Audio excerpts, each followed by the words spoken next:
Oke, Assalamualaikum warahmatullahi wabarakatuh. Warahmatullahi wabarakatuh. Oke, terdengar suara saya dengan jelas ya, Mas Ali? Terdengar, Pak. Oke, siap. Bagaimana kabarnya Mas Ali? Sehat? Alhamdulillah, badan sedang fit ini. Lagi Oh, foto-foto oh iya, iya. Gimana Pak? Ini tinggalnya di mana kemarin Pak? di Batam, Pak. Oh, Batam. Gimana? Kena nggak dampak efek dari bencana alam ini kemarin yang di Padang, Sumatera Utara?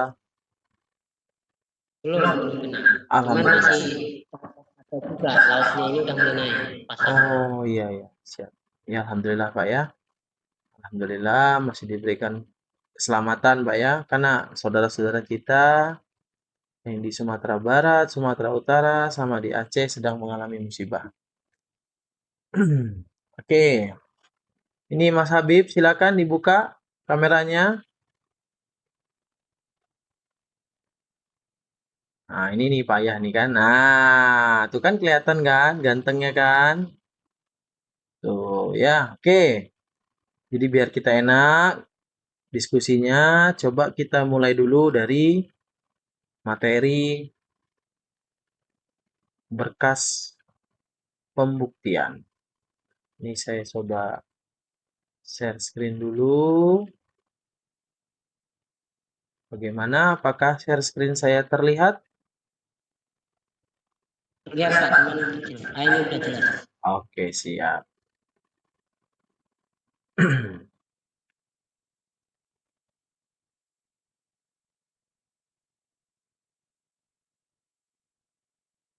Oke, ini pembuatan surat pembuktian ada dalam tugas mata kuliah praktik peradilan perdata. Mungkin rekan-rekan sudah membuatnya pada pertemuan dan sesi sebelumnya ya. Apa sih surat pembuktian itu? Nah, surat pembuktian itu kita harus tahu dulu ya bahwa surat pembuktian dalam konteks hukum perdata adalah daftar tertulis yang disusun oleh para pihak. Artinya kalau bicara para pihak, di sana bisa pihak penggugat, bisa pihak tergugat, ya. Di sini momen penting bagi para pihak untuk membuktikan karena tidak mungkin orang yang berperkara ya di persidangan itu tidak mau membuktikan dan tidak mau membela dirinya. Pasti mereka siap untuk membela dirinya dan pihak kuasa hukum siap untuk melakukan pembelaan terhadap kliennya. Karena pada dasarnya, pada hakikatnya tidak ada satupun manusia yang mau disalahkan. Nah, di sini surat pembuktian itu memuat alat-alat bukti yang akan diajukan untuk mendukung dalil-dalil di persidangan. Apa yang kita buat dalam surat gugatan, surat eksepsi, replik, duplik itu didukung dengan bukti-bukti. Nah, bukti yang ada harus dibuktikan dalam sidang pembuktian ini. Dokumen ini tidak wajib dalam bentuk formal seperti surat gugatan, tetapi sangat umum digunakan oleh advokat sebagai daftar bukti tertulis yang akan diperiksa di depan hakim. Jadi, pada hakikatnya para pihak, baik itu penggugat maupun tergugat, pasti mereka akan memberikan bukti dukung untuk dokumen-dokumen yang memberikan bukti dukungnya ya. Oke. Nah, dasar hukum pembuktian itu sendiri. Pembuktian diatur dalam pasal 164 HIR garing pasal 284 RBG jenis alat bukti dalam hukum perdata. Kalau di BW ada di pasal 1866 BW KUH Perdata ada 5 jenis alat bukti. Alat buktinya apa saja? Jelas yang pertama bukti tertulis. Kalau bukti tertulis itu biasanya dalam bentuk surat, dalam bentuk akta, jual beli, dalam bentuk akta perjanjian, dan berkas-berkas lainnya. Muncul pertanyaan, di zaman era modernisasi saat ini, apakah bukti chat via WhatsApp atau di email itu bisa menjadi bukti tertulis? Itu juga bisa. Nanti bukti tersebut dapat di-screenshot. Mohon maaf, Mas Ali, boleh di-mute-kan dulu? Oke, siap. Kita lanjut lagi ya. Dalam bukti tertulis ini, kita menyebutkan banyak hal yang berkaitan dengan apa yang sedang diperkarakan pada sidang itu. Selanjutnya ada keterangan saksi. Nah, kalau dalam keterangan saksi ini, para pihak akan mengundang para saksi untuk memperkuat opini di persidangan.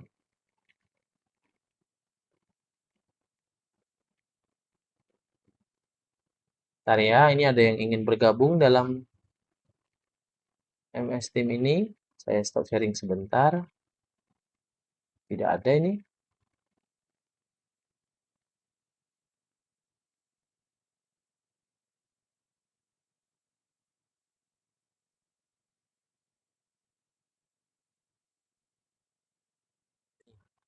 Ada yang bertanya kok nggak bisa gabung. Ini bisa.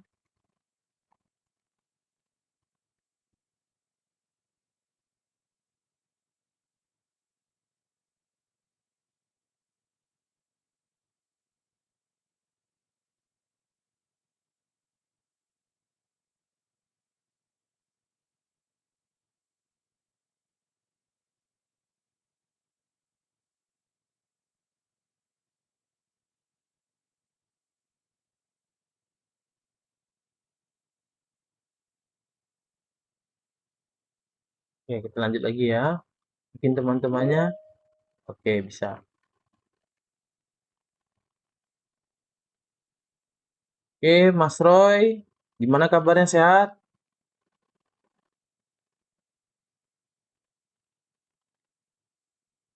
Oke, kita lanjut lagi.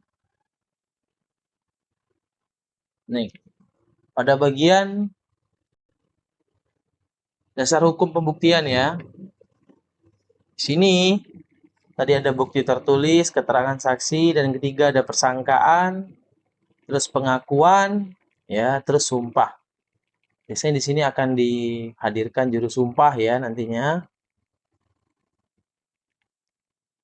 Selanjutnya ada tujuan surat pembuktian.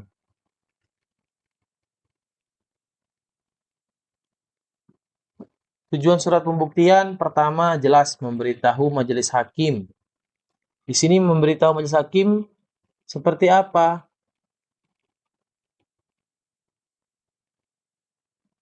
Ada alat bukti apa saja yang akan diajukan.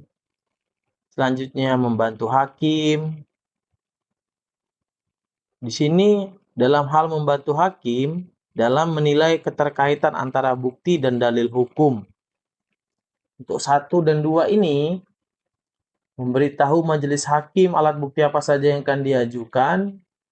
Ini akan memberikan dasar yang kuat kepada hakim.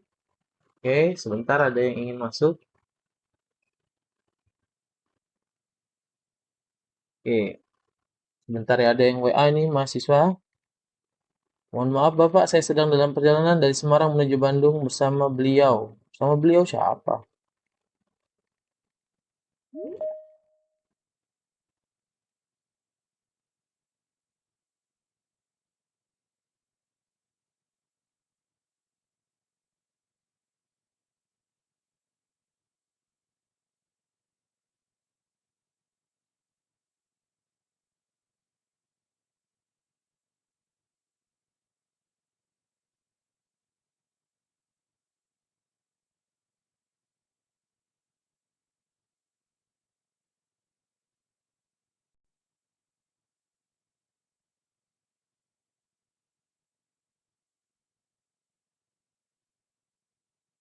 Sini tujuannya yang selanjutnya ada membantu hakim ya. Oke, kita lanjutkan lagi. Membantu hakim dalam menilai keterkaitan antara bukti dan dalil hukum. Di sini akan membantu hakim apa yang menjadi bukti dan apa yang menjadi dalil gugatan dalam perkara itu. Apa yang dijelaskan dalam sidang gugatan, sidang eksepsi, replik, duplik, itu akan membantu hakim dalam membaca secara jelas bagaimana perkara itu terjadi. Selanjutnya yang ketiga ada menyusun daftar bukti tertulis yang relevan dengan posita dan petitum. Maksudnya apa? Maksudnya di situ ada bukti tertulis yang disusun rapi berdasarkan daftar. Misal, mungkin teman-teman dalam membuat berkas kemarin ada yang menulis P1, P2, P3 ya, ada T1, T2. Itu adalah bukti dari penggugat. Oh, bukti 1 nih P1, bukti 2 P2 misalnya kayak gitu ya. Dan yang terakhir ada memberikan lawan kesempatan untuk menanggapi. Menanggapinya di sini lawan, ya, memberikan lawan itu maksudnya kalau pihak penggugat dan pihak tergugat ada kesempatan untuk memberikan tanggapan seperti keberatan dan mengajukan bukti tandingan dan sebagainya. Oke, sampai sini silakan kalau ada yang ingin ditanyakan.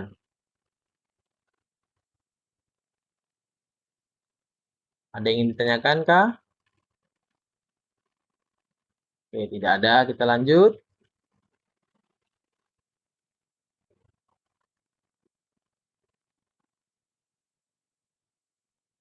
Area ini nggak bisa diklik ini. Mouse-nya ini gimana ini?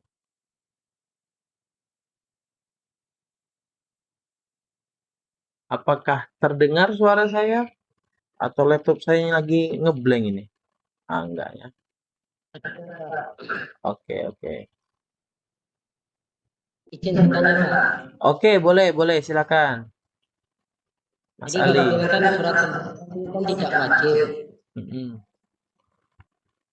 Berarti surat pembuktian ini dibuat cuma pas perlu aja, Pak. Oke, pertanyaan bagus. Meskipun dalam pengertian surat pembuktian dikatakan di kalimat kedua ini, dokumen ini tidak wajib dalam bentuk formal. Ini dokumen tidak wajib bukan maksudnya tidak perlu dihadirkan, tapi tidak wajib dalam bentuk formal seperti surat gugatan. Jadi gini, surat gugatan itu kan jelas ya, eh, ada kop suratnya, kemudian ada tanggalnya, kepada yang terhormat, para pihak disebutkan, kuasa hukumnya siapa, itu jelas tuh, dia formal. Tapi kalau dalam hal surat pembuktian, dia isi dalam surat pembuktian itu tidak formal seperti hal yang ada dalam seperti surat gugatan, tetapi sangat umum digunakan. Jadi, meskipun surat pembuktian ini dikatakan tidak wajib dalam bentuk formal, tapi tetap dalam hal perkara persidangan perdata khususnya, pembuktian akan tetap dilaksanakan. Sidang pembuktian itu biasanya setelah kesimpulan. Jadi replik, duplik, kesimpulan, pembuktian gitu ya. Atau pembuktian dulu baru kesimpulan, baru terakhir putusan gitu. Jadi setelah semua selesai baru diputuskan seperti halnya tugas di sesi 8 ya.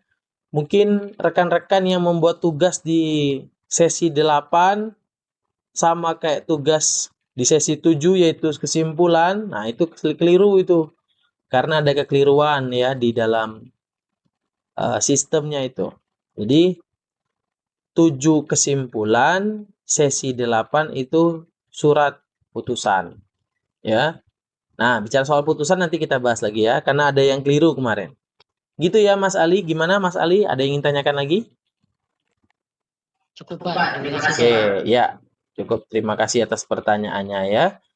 Intinya tadi seperti yang saya katakan, pada hakikatnya manusia itu tidak ingin disalahkan. Artinya dalam hal ini ya, apalagi dalam hal berperkara di pengadilan, tidak ada pihak yang ingin disalahkan atau dipojokkan, baik itu penggugat maupun tergugat. Jadi para pihak pasti mau memberikan bukti-bukti dukung untuk memperkuat dalil-dalil di persidangan yang seperti saya ceritakan tadi. Tapi tetap ya, sidang pembuktian itu tetap wajib dilaksanakan. Setelah kesimpulan ya, pembuktian, kesimpulan, baru putusan. Kesimpulan apa? Pembuktian itu setelah eksepsi, replik, duplik gitu ya. Dasar hukumnya tadi ini sudah, oke. Tujuannya sudah ya, memberikan lawan kesempatan. Sini, ini saya kayak gini aja ya. Kalau di full screen kan malah nge-lag dia tadi. Satu, waktu penyampaian surat pembuktian. Pertama disampaikan pada sidang pembuktian, jelas setelah sidang duplik selesai. Jadi setelah replik duplik selesai, maka masuklah ke sidang pembuktian, baru nanti kesimpulan terakhir putusan. Nah, sidang pembuktian biasanya memakan waktu yang sedikit lama dibandingkan sidang yang lain. Dalam prakteknya ya, karena apalagi khususnya di bagian saksi ini. Saksi, mana tadi? Saksi ini ya. Keterangan saksi, kalau misalnya saksinya banyak, kemudian bukti yang dihadirkan itu banyak, seperti bukti tertulis, sumpah, dan sebagainya itu banyak, maka bisa saja hari ini khusus pembuktian dari pihak penggugat. Oh, dijeda nih. Dijeda sidangnya dan dilanjutkan minggu depan untuk sidang pembuktian dari pihak tergugat. Bisa saja jikalau memang eh, apa namanya waktu tidak cukup untuk mendengarkan seluruh pembuktian dari pihak penggugat dan tergugat dalam satu waktu ya. Biasanya hakim akan meminta yang kedua. Para pihak menyerahkan daftar bukti tertulis dalam bukti surat.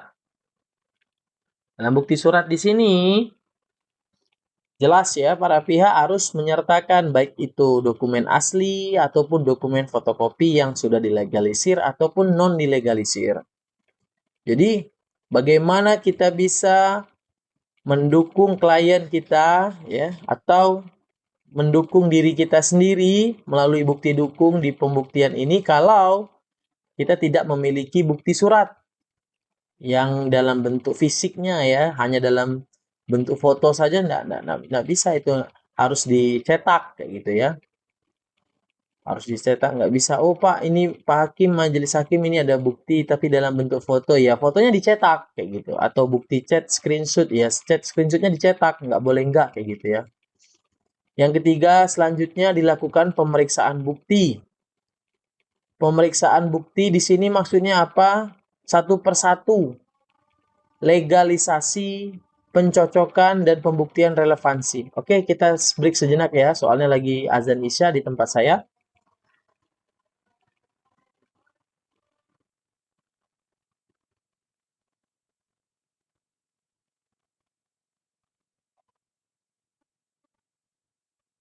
Silakan kalau yang ingin bertanya ya, nanti silakan bertanya setelah azan Isya ini ya.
Oke, kita lanjut lagi ya.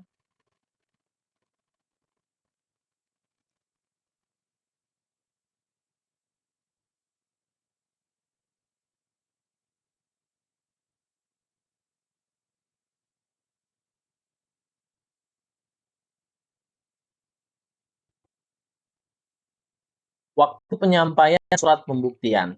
Tadi saya ceritakan bahwa biasanya hakim akan meminta para pihak menyerahkan daftar bukti tertulis. Ya, bukti tertulisnya di sini maksudnya seperti apa? Tadi yang dalam hal masuk ke klasifikasi bukti surat ya di sini.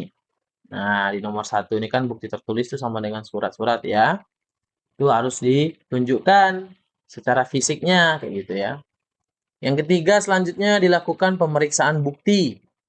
Bukti di sini maksudnya seperti apa? Satu persatu. Legalisasi, pencocokan, dan pembuktian relevansi. Maksudnya seperti apa? Enggak semata-mata apa yang dihadirkan pada persidangan itu langsung dipercaya oleh majelis hakim. Mereka akan menilai, mereka akan mencocokkan, mereka akan memahami bahwa ini berkas atau bukti yang dapat diyakini benar atau tidak. Contoh, bukti chat WhatsApp. Jikalau memang ada bukti screenshot chat WhatsApp itu, maka harus tahu dulu apakah chat itu masih ada atau tidak. Khawatirnya nanti chat itu merupakan yang diada-adain atau yang diedit, gitu ya. Oke. Pencocokan. Ya, dilihat apakah sesuai nomor HP yang menghubungi yang WA di HP itu misalnya. Kalau sesuai bahwa itu nomor dari pihak penggugat atau tergugat, maka berarti cocok dan pembuktian relevansi selainnya. Misal, ada bukti-bukti surat lainnya ya. Apakah nomor surat itu benar atau tidak? Apakah benar surat itu ada saksinya atau tidak? Seperti itu. Itu semua harus dilakukan melalui legalisasi, pencocokan, dan pembuktian relevansi. Struktur surat pembuktian. Jelas ya. Pertama, kepala surat untuk tujukan kepada majelis hakim menyebut nomor perkara. Uraian pembuktian, di situ uraian pembuktian menyebutkan kalimat pembuka bahwa pihak tersebut akan mengajukan bukti-bukti yang untuk memperkuat dalil gugatan atau jawaban. Daftar bukti. Nah, ini ya. Kalau untuk penggugat ada P1, P2, P3, P4. Kalau dari pihak tergugat ada T1, ada T2, ada T3. Nanti kita lihat ya. Coba tugas siapa yang udah benar nih dalam hal surat pembuktian dan putusannya nanti kayak gitu. Berisi keterangan singkat masing-masing bukti, jenis, tanggal, dan relevansinya berdasarkan alat bukti itu. Dan yang terakhir jelas adalah penutup. Nah, di bagian penutup ini nanti rekan-rekan menuliskan di sana bagaimana pernyataan bahwa bukti ini akan digunakan dalam proses pembuktian, tanda tangan pihak atau kuasa hukum. Ya, biasanya oleh pihak kuasa hukum karena melalui surat kuasa itu, kuasa hukum mengeluarkan surat pembuktian itu ditandatangan dan diberikan materai. Dalam tugas ini diberikan materai dari Google pun nggak masalah ya, nggak perlu pakai materai yang asli. Tips menyusun surat pembuktian. Ya, tadi meskipun dikatakan tidak wajib secara formal, namun juga ada cara penyusunan surat pembuktian ya. Penomoran yang sistematis dan konsisten, sebutkan nama dokumen, tanggal, dan keterkaitan dengan gugatan atau jawaban. Jadi, jangan menyebutkan bahwa, oh ini nih barang buktinya apa, bukti dukungnya kayak gitu. No, harus dijelaskan juga apa keterkaitan bukti satu dengan gugatan itu atau jawaban itu. Oh, bukti satu berisi chat WhatsApp di WA gitu ya. Screenshot chat WhatsApp itu mengatakan bahwa pihak tergugat akan membayarkan hutang piutangnya. Namun faktanya hingga hari ini tidak ada itikat baik. Setiap saya WA selalu di reject, selalu diblokir, selalu WA saya nggak bisa menghubungi nomor yang bersangkutan. Nah itu merupakan bukti dukung yang kuat untuk meyakinkan majelis hakim bahwa pihak tergugatnya itu memang tidak ada itikat baik untuk membalas WA atau mengangkat telepon sehingga sampai memblokir nomor dari pihak penggugat. Selanjutnya yang ketiga, sertakan salinan dokumen di persidangan. Maksudnya apa? Maksudnya dalam hal ini, salinan dokumen di persidangan itu harus asli untuk diperlihatkan. Seandainya pun itu dalam bentuk fotokopi, fotokopinya itu harus dilegalisir misalnya ya. Tapi sebaiknya harus menunjukkan dokumen yang asli ya, jangan yang fotokopi. Pastikan dokumen tidak palsu dan diperoleh secara sah. Maksudnya apa? Kalau dokumen itu palsu, palsu dalam artian, oh sebenarnya surat perjanjian ini nggak ada loh dibuat sebelumnya oleh kedua belah pihak, tapi diada-ada ini oleh pihak tergugat atau pihak penggugat, nah itu nggak boleh. Itu tidak boleh dihadirkan. Dan diperoleh secara sah. Artinya kalau secara sah ini misal ada bukti surat dalam bentuk surat perjanjian, tapi surat perjanjian itu dibuat dalam tekanan ya atau dalam paksaan. Kalau kau tidak menandatangani surat ini maka kau akan dipukul misalnya atau disiksa kayak gitu. Itu merupakan cara yang tidak sah secara hukum dalam membuat sebuah perjanjian karena perjanjian itu tidak boleh dibuat dalam keadaan terpaksa, dipaksa ya. Seperti itu. Oke, untuk sampai sini silakan Bapak Ibu yang ingin bertanya. Agar diskusi ini berjalan dengan hikmat, kita eh, apa namanya diskusinya harus dua arah ya. Jangan saya terus yang ceramah. Ini kan kelas praktik ya. Kalau kelas praktik itu berarti rekan-rekan harus memahami betul apa yang harus dikerjakan, bagaimana berkas-berkasnya, seperti itu. Ini hanya teori saja kalau tadi. Silakan. Nah, kalau nggak mau ya sudah. Kita cek satu persatu tugasnya kemarin ya. Ini surat kesimpulan. Kita lihat dulu surat pembuktian. Sesi 6.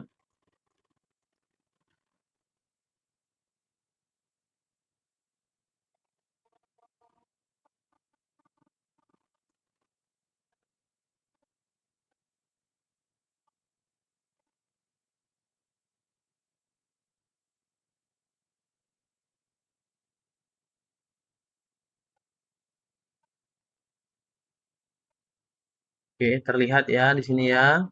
Sesi 6. Ini Felistia nih. Nilainya 95. Kita coba lihat.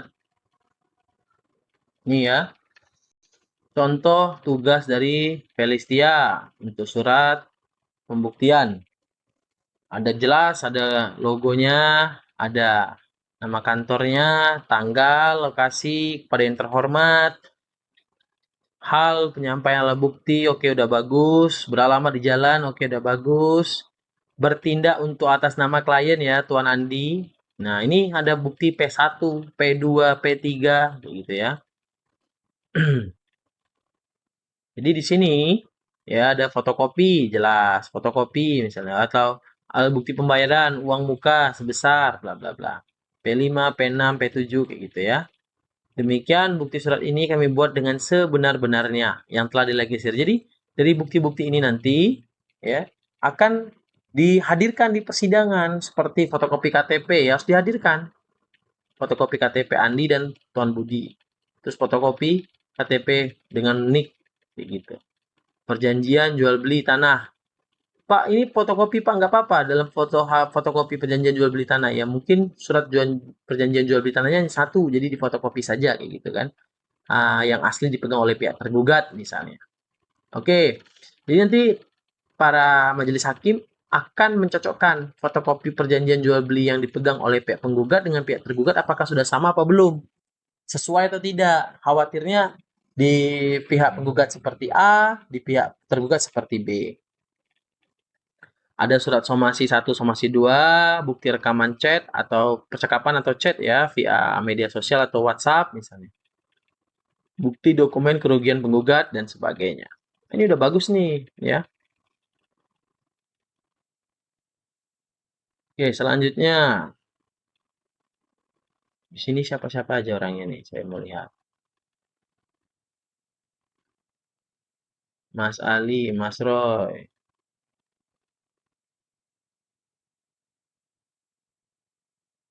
Nih tugasnya Mas Roy nih bagus nih nilainya nih ya. Nah, ini. Sini terlihat jelas. Oke. Jadi kan nggak perlu terlalu formal seperti surat gugatan ya. Bisa dibikin seperti ini tabel boleh ya untuk mempermudah dalam hal membaca apa relevansi dari tiap bukti, bukti P1 nih, perjanjian jual beli tanah. Apa relevansinya? Oh, jelas. Ini membuktikan adanya hubungan hukum, perjanjian yang melahirkan hak dan kewajiban para pihak, gitu ya. Dua, bahwa dalam perjanjian tersebut disepakati syarat pembayaran 2 tahap dan penyerahan sertifikat setelah lunas dan seterusnya. Ini bagus ini kayak gitu ya.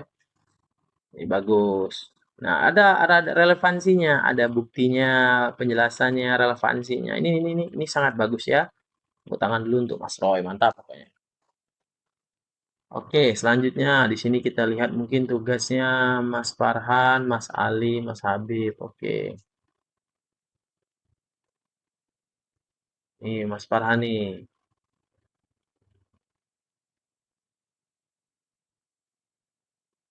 Nah, tugasnya Mas Farhan ini ya. Oke, udah bagus.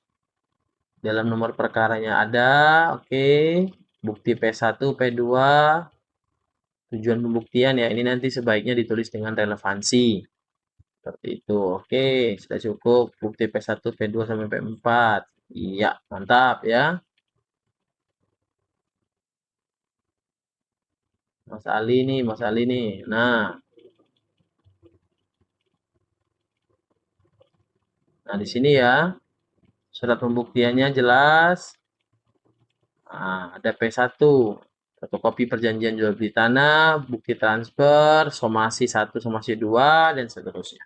Nah, ini merupakan bukti-bukti yang didukung dalam hal pengajuan perkara ini. Oke, kalau sudah kita lihat di bagian sidang putusan. Ini sidang putusan nih ya. Sidang putusan itu sesi 8. Sesi 8 ada beberapa yang sudah buat, ada yang belum ya.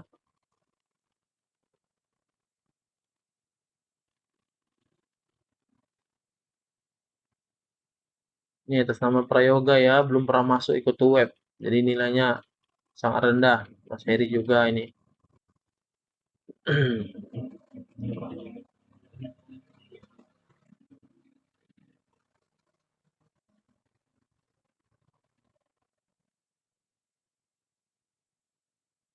Ini atas nama Diva ini. Kita lihat. Atas nama Diva tadi ada ya di sini ya. Pertama yang harus kita garis bawahi adalah tugasnya harus dalam bentuk PDF ya, Diva. Selanjutnya saya sudah memberikan contoh berkas dibuat kop surat ya. Kop surat. Tapi karena ini sidang putusan, jadi nggak perlu kop surat dari pihak penggugat. Tapi biasanya kop suratnya dari pengadilan negerinya. Contoh kop surat pengadilan negeri itu kayak gimana sih? Boleh di searching di Google ya. Oke, seperti ini. Ingat dalam penulisan itu nggak ada kayak gini ya. Titik-titik ini nggak ada. Jadi poin 1, 2, 3 ya. Poin ini berarti poin A, poin B. Gitu. Oke. Nah, ini udah bagus sebenarnya. Tapi eh, harusnya ada try lagi ya. Try dan ditandatangani serta dalam bentuk PDF.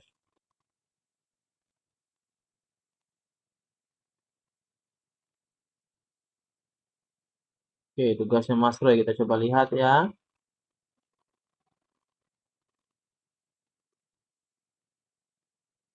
Nah, di sini tugasnya Mas Roy udah bagus ya.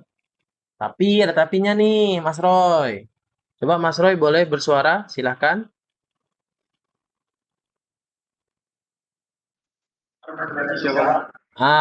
Di sini nih bagian kop suratnya ya. Jadi kalau surat putusan itu nggak perlu kop surat dari advokat lagi. Kan yang mengeluarkan surat putusan itu adalah pengadilan negeri, ya. Itu yang pertama. Yang kedua, dalam sesi 8 ini bukan kesimpulan lagi ya, tapi dalam sidang putusan.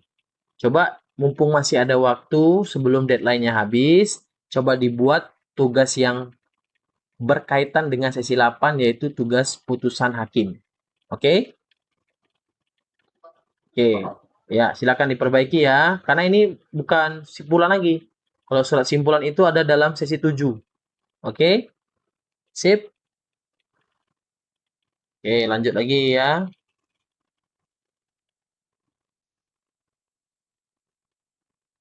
Oke, tugasnya Mas Ali belum kita nilai. Oke, kita nilai dulu. Coba kita lihat. Mas Ali, boleh on cam coba sambil bersuara kita diskusi sama-sama. Ya Pak, kop suratnya salah berarti Pak. Kok suratnya? Iya ya. Jadi silakan diperbaikin ya, mumpung masih ada waktu, belum habis waktu deadline-nya. Kalau surat putusan Ya, itu biasanya ada kop dari pihak pengadilan negerinya. Karena yang mengeluarkan putusan itu kan majelis hakim yang bertugas di pengadilan negeri tersebut. Jadi bukan kop surat dari advokat lagi, begitu. ya. Oke, terus dijelaskan di situ bagaimana perkaranya ya, bagaimana temuan-temuan yang ada. Boleh mau lihat contoh surat putusan yang sebenarnya ada itu kok. Buka aja di Google, klik aja surat putusan hakim tentang hukum acara perdata, misalnya kayak gitu. Itu pasti ada. Biasanya ada di website Mahkamah Agung atau di website pengadilan negeri setempat. Oh, misalnya pengadilan negeri Pekanbaru Riau, ada nanti website resmi dari mereka dan mereka akan memposting file-file putusan, tapi tidak semua putusan biasanya ya. Tapi kalau mau banyak jenis atau contoh file putusan itu ada di website resmi di Mahkamah Agung. Itu Mas Ali ya. Oke Pak, siap. Oke, siap. Silakan diperbaikin mumpung masih ada waktu perbaikannya. Oke Pak, makasih Pak. Oke, sip, sama-sama. Kemarin juga Mas Habib ya, kalau salah-salah upload silakan diperbaikin. Mumpung masih ada waktu, kalau masih bisa. Kalau nggak bisa ya, saya nggak bisa berkata apa-apa lagi nanti. Gitu.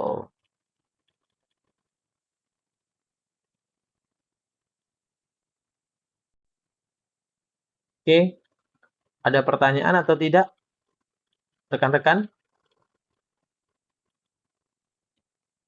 Kalau tidak ada, silakan on cam semua, kita berfoto bersama. Kita sudahi saja kelasnya kalau tidak ada. Yang penting sudah melihat contohnya tadi ya.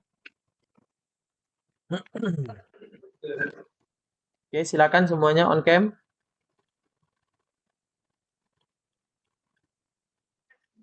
1, 2, 3.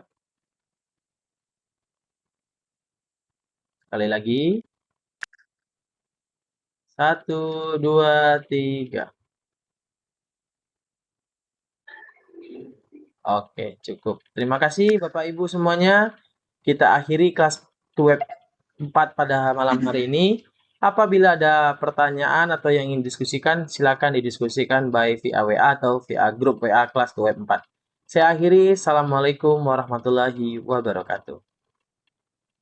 Waalaikumsalam warahmatullahi wabarakatuh. Waalaikumsalam warahmatullahi wabarakatuh. Asik. Selamat malam.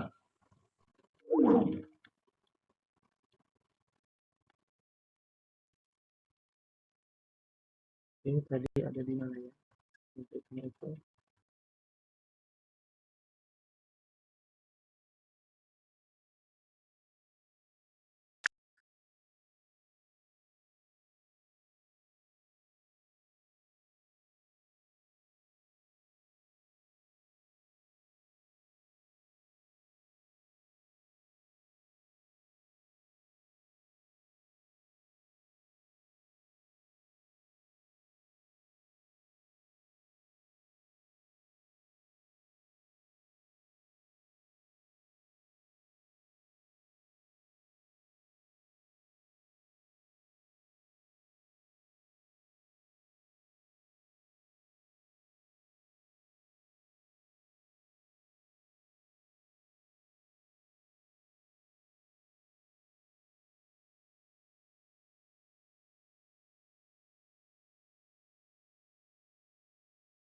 Baik.